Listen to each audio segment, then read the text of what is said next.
এ ফেলু, তুই আজকে স্কুলে আসার সময় ওই দোকানটা থেকে কি কিনছিলিস রে? আবার তোর মুখ দিয়ে ধোঁয়াও বেরোচ্ছিল। দাঁড়া, তোর গার্জেনকে আমি বলছি তুই বিড়ি খাস। আরে ভাই ঘেট্টু, ওটা বিড়ি নাই রে, ওটা এক প্রকারের পান।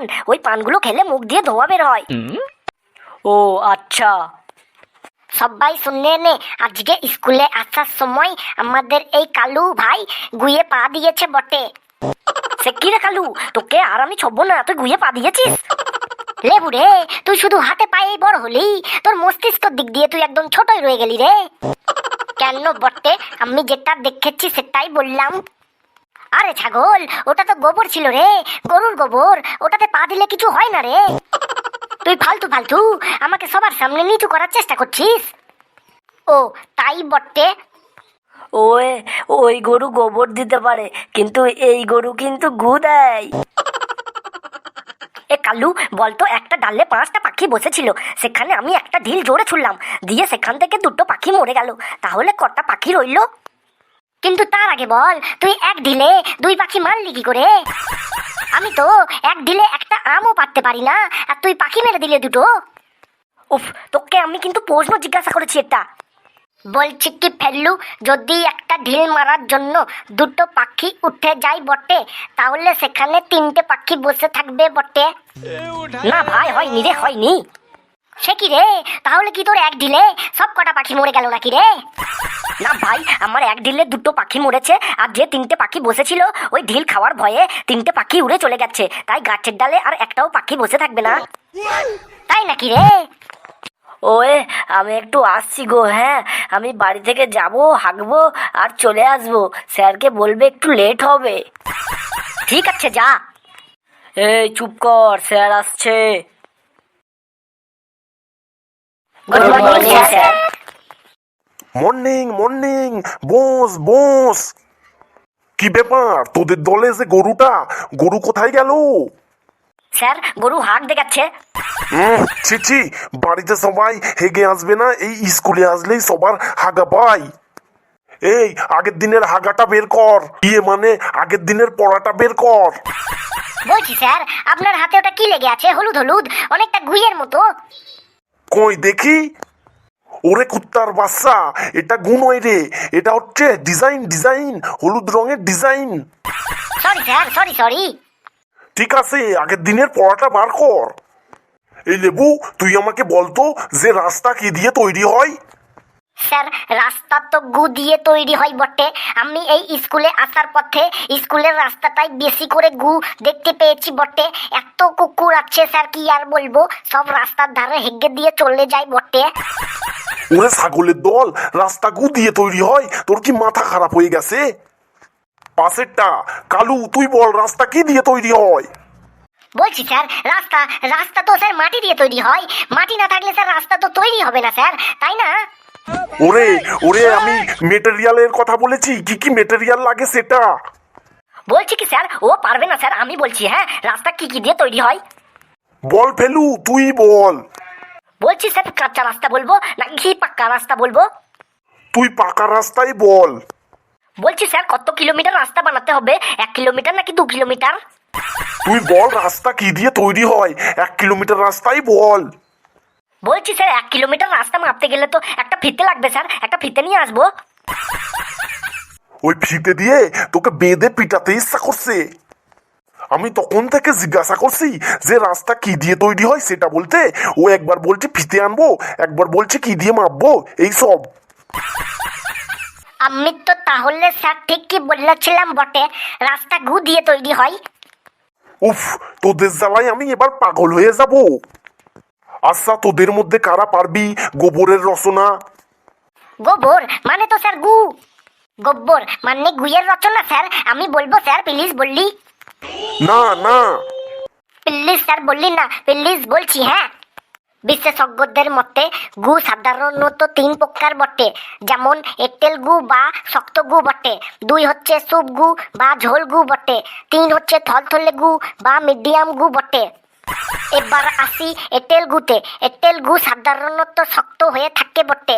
এই গু সাধারণত নির্গত হয় শরীরের অনেক কষ্টের মধ্যে দিয়ে, কারণ অনেক দিন কেউ যদি না হাগে তার গু এই রকম হয়ে যায় বটে। একে আবার কষা গুও বলে। কিছু বিজ্ঞানী পরীক্ষা করে দেখেছেন যে প্রায় 3 মাস না হাগলে এই গু নির্গত হয় বটে। তবে সাবধান বটে স্যার, এই গুয়ের গন্ধ হয় খুব মারাত্মক। এতটাই মারাত্মক হয় যে একটা হাতিকে গন্ধ সকালে হাতি শ্বাসকষ্টে একদম মরে যাবে বটে। বলছি কি স্যার, দ্বিতীয় গুটা আমি বলবো স্যার, দ্বিতীয় গু আমি বলবো। বলছি স্যার, স্যুপ গু বা ঝোল গু এটা আমি বলবো স্যার, আমি বলবো প্লিজ বলছি। হ্যাঁ, স্যুপ গু বা ঝোল গু, এই গু সাধারণত কোনো মানুষের পেট খারাপ হলে নির্গত হয় স্যার। যদি কেউ এই বেশি করে তেলে ভাজা মুড়ি চপ এই সব খায় তাহলে তার গু নির্গত হবে। এই স্যুপ গুকে রিস্কি গু বলে, কারণ ব্যক্তি যদি চাই যে পাদ দেবে কিন্তু পাদ না বেরিয়ে এই স্যুপ গু বেরিয়ে যায় স্যার। পাদের সাথে সাথে বের হয় বলে একে স্যুপ গু বা ঝোল গু বলা হয়। বাহ কাল্লু, বাহ দারুণ বললি বটে। এবার স্যার 3 নাম্বার গু থলথলে গু বটে। থলথলে গু মানে যাদের নিয়মিত হাগা হয় তাদের গু এই থলথলে প্রকৃতির। কিন্তু একটাই সমস্যা, এই গু যদি একবারে কোনো ব্যক্তির শরীর থেকে বের না হয় তবে সারাদিন ধরে পেট মোচড় মারতে থাকে। কেমন যেন একটা পটি পেয়ে যাবে কখন সেটা ধরতেই পারবেন না বটে। সর্বশেষে আমাদের জীবনে গুয়ের অবদান ভীষণ মারাত্মক স্যার। হাগ্গার সাথে আমাদের মানসিক একটা সম্পর্ক আছে বটে। এই ধরুন, কি ধরবে রে, গু ধরবে নাকি স্যার? আরে না রে বটে, শুধু ধরতে বললাম আমি এমনি। এই ধরুন স্যার, কারোর যদি ঠিকঠাক ভাবে হাগ্গা না হয় বা হাগ্গা হলো না, তার মেজাজটা একদম খিটখিটে প্রকৃতির হবে স্যার। আবার কারোর হাগ্গা যদি ক্লিয়ার হয়ে যায় বটে, তার মেজাজটা একদম ফুরফুরে হয়ে যায় বটে। এতটাই ফুরফুরে হয় নিজেকে শাহজাহান ভাববে। আবার ধরুন কারোর হাগ্গা একদমই হলো না, তো তার মেজাজটা সবসময় গরম হয়ে থাকে। তার সব থেকে টেনশন হয় যদি ভুল করে একবার জন্য সম্মুখে পেতে ফেললে তাহলে সেই গন্ধ ফগ সেটোয়েট এইসব সেন্টকেও হার মানাবে স্যার। তাহলে ভাই লেবু, আজকে তো আমাদের স্যারটার মেজাজ অনেকটা রাগি। তাহলে কি স্যার আজকে হেগে আসেনি? একদমই তাই বটে, স্যার হেগে আসেননি।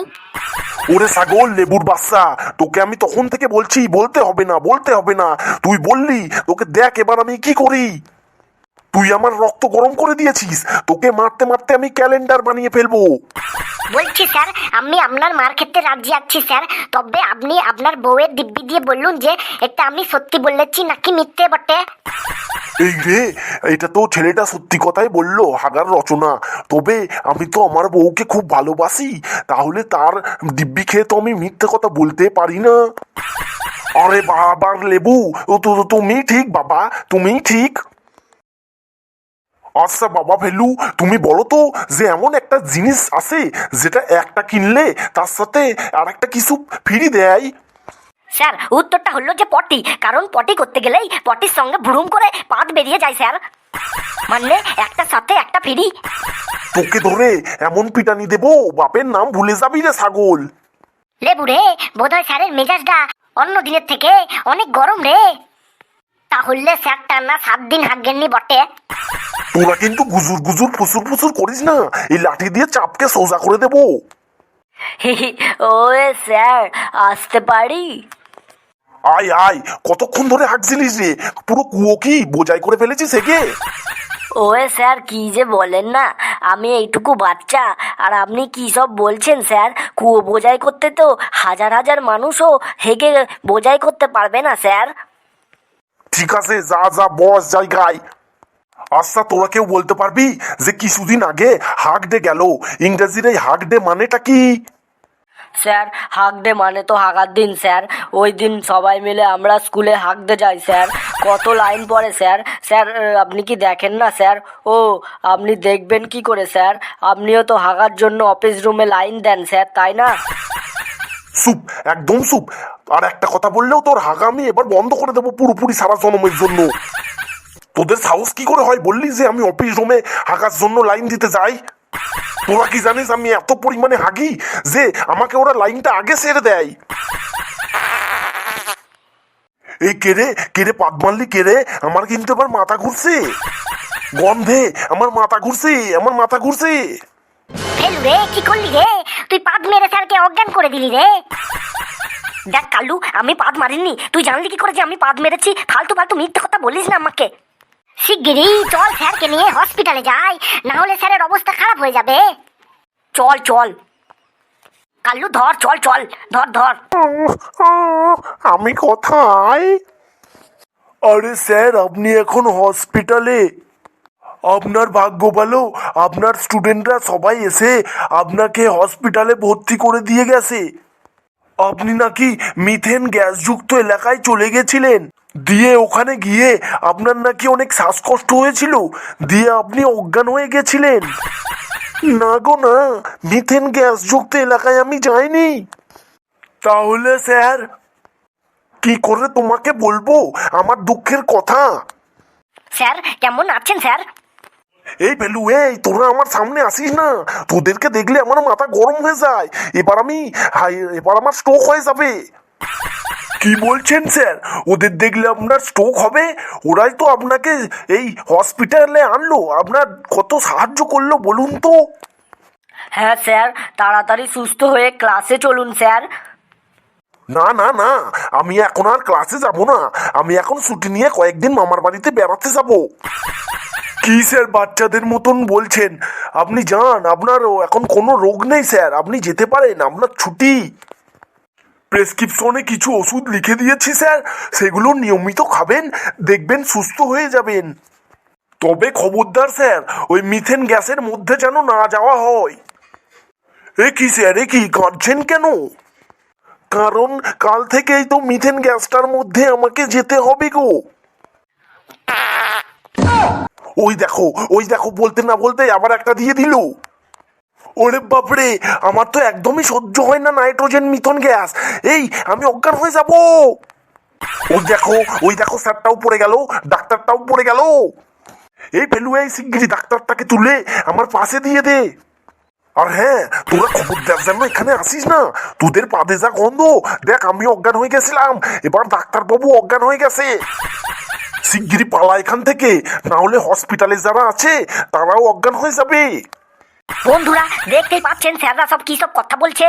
আমাদের তো এখান থেকে চলে যেতেই হবে বন্ধুরা, কিন্তু তার আগে আপনারা প্লিজ প্লিজ একটা সাবস্ক্রাইব করে দেবেন, পারলে লাইক শেয়ার এবং সাবস্ক্রাইব আবার করে দেবেন। এভাবে হাসতে থাকুন, দেখতে থাকুন আমাদের এই কার্টুন স্কুল চ্যানেলটি। আবার দেখা হবে পরের কোনো নতুন ভিডিওতে। আজকের মতো চললি, টাটা, বাই বাই।